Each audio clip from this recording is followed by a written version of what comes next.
Hello guys, welcome to the rider choice servicing centre. তো এটা part number 3 video. Part number 2 ভিডিওতে আমরা দেখলাম অ্যাপাচি গাড়ির চেন ক্লিন করা হচ্ছিলো আর ওখানে গ্ল্যামার গাড়ির ওয়াশ করা হচ্ছিল। তো তো পার্ট নাম্বার 3 ভিডিওতে আমরা দেখব হিরো গাড়ির গ্ল্যামারের কি হাইড্রোলিক অয়েল সিল চেঞ্জ করছি। তো তার জন্য আমরা ফার্স্ট স্টেপ খুলে নেব আমাদের ডিস্ক প্যাড। তো ডিস্ক প্যাড খোলার পর এটা খুব খারাপ কন্ডিশনের ছিল, তার জন্য ওটাও চেঞ্জ করে দেবো।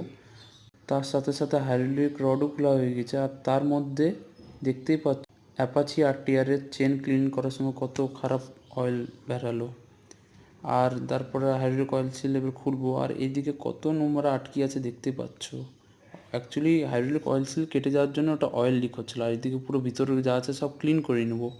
এটা হলো খারাপ অয়েল সিলটা, আর এটা হলো নিউ অয়েল সিলটা। এখন আমরা নিউ অয়েল সিলটা লাগিয়ে দেবো স্টেপ বাই স্টেপ। দেখতে পাচ্ছ ভালোভাবে টাইট করা হচ্ছে অয়েল সিল ফিটিং হয়ে যাওয়ার পর। আর এদিকে চলে আসবো আমরা অ্যাপাচি গাড়ি, এদিকে ভালোভাবে ওয়াশ করা হচ্ছে, ভিতর দিয়ে পুরো খুলে ভালোভাবে ওয়াশ করা হচ্ছে। তো এবার আমরা গ্ল্যামার গাড়িতে হাইড্রোলিক অয়েলটা ঢেলে নেব। একদিকে অ্যাপাচি গাড়ি কাজ হচ্ছে, একদিকে গ্ল্যামার গাড়ি কাজ হচ্ছে। তোমরা সবাই দেখতেই পাচ্ছ কত নিট অ্যান্ড ক্লিনভাবে কাজ করা হচ্ছে।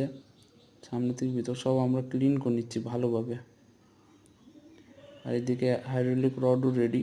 অয়েল সিল চেঞ্জ করার পর আমরা চেক করছি কন্ডিশন কীরকম আছে না আছে। তো পারফেক্ট কন্ডিশনের উপর এবার আমরা লাগিয়ে দেবো গাড়িতে। স্টেপ বাই স্টেপ দেখতে পাচ্ছ ভালোভাবে ফিটিং করার পর সব ভালোভাবে নাট টাইট করে লাগিয়ে দেওয়া হবে। নিচের নাটগুলো ভালোভাবে ফিটিং করে দেওয়া হচ্ছে। এবার আস্তে আস্তে সব ফিটিং করে দেওয়া হবে, সামনে চাকাটাও লাগিয়ে দেওয়া হবে। তো বন্ধুরা, এবার নেক্সট ভিডিও পার্ট নাম্বার 4-এ দেখা হবে।